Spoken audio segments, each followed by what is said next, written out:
Hello बच्चों, कैसे हो? ठीक हो ना? जैसा कि आपको पता है, हम चैप्टर नंबर 17 पढ़ने वाले हैं, जिसका नाम है measure of central tendency. Hindi में इसको कहते हैं केंद्रीय प्रकृति के माप। आज हम इस वीडियो में इस चैप्टर नंबर जो 17 है, इसका हम इंट्रोडक्शन पढ़ने वाले हैं। तो देखते हैं इसमें क्या क्या टॉपिक है।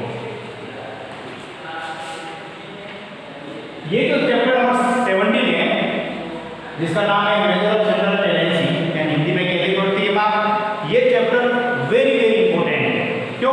क्योंकि ये चैप्टर आपका बोर्ड के एग्जाम में इसके अगर क्वेश्चन आते हैं तो 6 नंबर के आते हैं, यानी कि एक क्वेश्चन आएगा वो 6 नंबर का होगा। इसमें कुछ नहीं, आपको फॉर्मूला करना होगा, अच्छा उसका प्रोसेस कैसे उसको सोल्व करना है, वो अगर आपको ध्यान में है तो आप 6 में से 6 नंबर ला सकते हो। तो ये सभी बच्चों के लिए वेरी वेरी इंपॉर्टेंट टॉपिक है या वेरी वेरी इंपॉर्टेंट चैप्टर है, जो आप पूरे में से पूरे नंबर ला सकते हैं। तो मैंने यहाँ लिखा है मार्क्स कितने नंबर का है? 6 मार्क्स का है।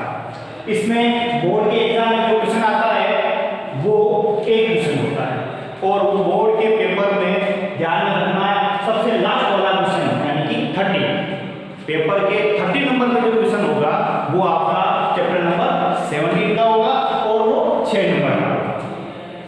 ये सेक्शन डी में आता है। सेक्शन डी यानी कि 4 सेक्शन होते हैं, ए बी सी डी, और सेक्शन डी जो लास्ट वाला है तो इसमें 5 क्वेश्चन होते हैं, 6 नंबर के होते हैं, टोटल 30 नंबर के होते हैं, और लास्ट जो क्वेश्चन होगा 30 वाला वो होगा 6 नंबर का होगा। तो ये वेरी वेरी इंपॉर्टेंट है। इसमें क्या होता है, आपके इसमें 3 टॉपिक है, मीन, मॉड और मीडियन। इसमें कहीं कोई भी 2 एक साथ पूछे जाते हैं, यानी कि मान लो जैसे मीन और मीडियन पूछा है तो मीन आपका 3 नंबर और मीडियन आपका 3 नंबर, इस तरह से 3 6 नंबर के हो जाते हैं। और ध्यान में ये रखना है कि इसमें और वाला क्वेश्चन आता है, तो और वाला क्वेश्चन है तो इसमें भी 2 वाले होंगे, 2 का ग्रुप वाला होगा।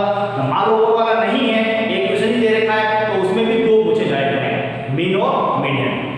तो वेरी वेरी इंपॉर्टेंट है ये चैप्टर। तो देखते हैं इसमें 3 मेजर ऑफ सेंट्रल वैल्यू। इसमें सेंट्रल वैल्यू जो होती है वो 3 तरह के होते हैं। कौन कौन से होता है? मीन, मॉड और मीडियन। मीन जिसको हम माध्य कहते हैं हिंदी में, मॉड जिसको हम बहुलक कहते हैं हिंदी में, और मीडियन जिसको हम हिंदी में माध्यिका कहते हैं।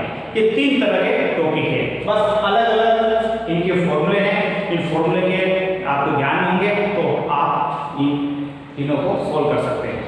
आज हम पहला वाला देखने वाले हैं, मीन।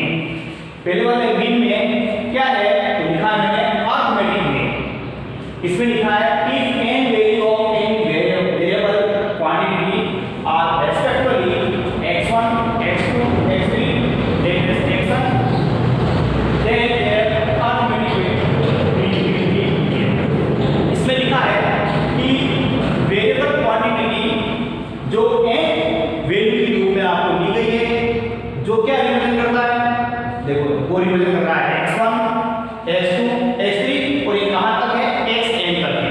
यानी कि वेरिएबल जो क्वांटिटी ले रखी है x, वो कहां तक ले रखी है? n वैल्यू तक ले रखी है, x1 x2 x3, और कहां तक है? xn तक है। अब इसका अर्थमेटिक मीन क्या होगा, वो ये फॉर्मूला यूज करके इसका अर्थमेटिक मीन फाइंड किया जा सकता है। क्या लिखा है? x, और इसको कहते हैं बार, ये x बार है, x बार equal x1 plus x2 plus x3 xn upon n। इसको मैं इस तरह से भी रिप्रेजेंट कर सकता हूं, x बार इक्वल, ये लिखा है sigma i1 to n, sigma xi upon n, यानी कि i1 टू n का मतलब हुआ कि 1 से स्टार्ट हो रहा है तो कहां तक फिनिश होगा? n तक। यानी x जो वेरिएबल लेंगे वो 1 से स्टार्ट करेंगे तो कहां तक लेंगे? इसको n तक। मान लो यहाँ 4 टर्म है तो ये x 4 तक आएगा। मान लो ये 6 टर्म है तो यहाँ 6 आएगा, x1 x2 x3, फिर डिवाइड करके आप x6 लिख सकते हो, तो ये 1 और ये यहाँ 6 आ जाएगा, ये x6 हो जाएगा अपॉन n। तो ये किसका फाइंड करना है? ये मीन फाइंड करने का फॉर्मूला। कब फाइंड कर सकते हैं? जब आपको वेरिएबल दे रखे हो, वेरिएबल दे रखे हो यानी कि उसको ऑब्जर्वेशन दे रखा हो, तब आपको ये मीन फाइंड करने का फॉर्मूला है। अब इसमें मैंने सब अलग अलग सिंबल को क्या क्या कहते हुए लिखा है जैसे x बार, इसको x बार से रिप्रेजेंट करेंगे। x बार का मतलब होता है मीन। फिर लिखा xi, ये xi ये वाला, इसका मतलब है वेरिएबल क्वांटिटी या ऑब्जर्वेशन, इसको हम ऑब्जर्वेशन भी कहते हैं। इस तरह से इस फॉर्मूले को अगर हिंदी में पढ़े तो ये यूं कहलाएगा माइटी इक्वल फ्रैक्शनों का योग अपॉन फ्रैक्शनों की संख्या, number of sum of observation upon sum of number of observation, ये इसका फॉर्मूला बन जाएगा मीन का। ये ऑब्जर्वेशन क्या बताता है, वो xi बताता है। अब इसके बाद यहाँ सिग्मा लगा हुआ, सिग्मा xi, सिग्मा xi का मतलब हुआ कि हमें ऑब्जर्वेशन जो भी दे रखे हैं कौन से xi, उसका सम करना है। सिग्मा का मतलब सम ऑफ ऑब्जर्वेशन। फिर यहाँ स्मॉल एल बता रहा है, स्मॉल एल का मतलब होता है नंबर ऑफ ऑब्जर्वेशन, ऑब्जर्वेशन जितने भी है उनको काउंट करके आपको बताना है कि 5 है 6 है 10 है, इसलिए ए क्या रिप्रेजेंट करता है, नंबर ऑफ ऑब्जर्वेशन। फिर मैंने यहाँ पे बताया देता है, इसको हम सिग्मा पढ़ेंगे, इसको क्या पढ़ते हैं, सिग्मा। और ये जहां भी लगा हुआ है, जिसके साथ लगा हुआ है, उसका हमें क्या करना है, टोटल सम करना है, यानी उसका एडिशन करना है। जैसे इसके साथ x लगा हुआ है, इसको पढ़ेंगे सिग्मा x, तो हमें x की जो भी वैल्यू दे रखी है, जो भी वेरिएबल दे रखा है, ऑब्जर्वेशन दे रखा है, उसको हमें ऐड करना है। यानी का सिग्मा fi, तो फ्रीक्वेंसी जो दे रखी है fi जो दे रखा है, उसको हमें ऐड करना है। सिग्मा या एडिशन करता है, तो इसको हम इस तरह से रिप्रेजेंट करते हैं।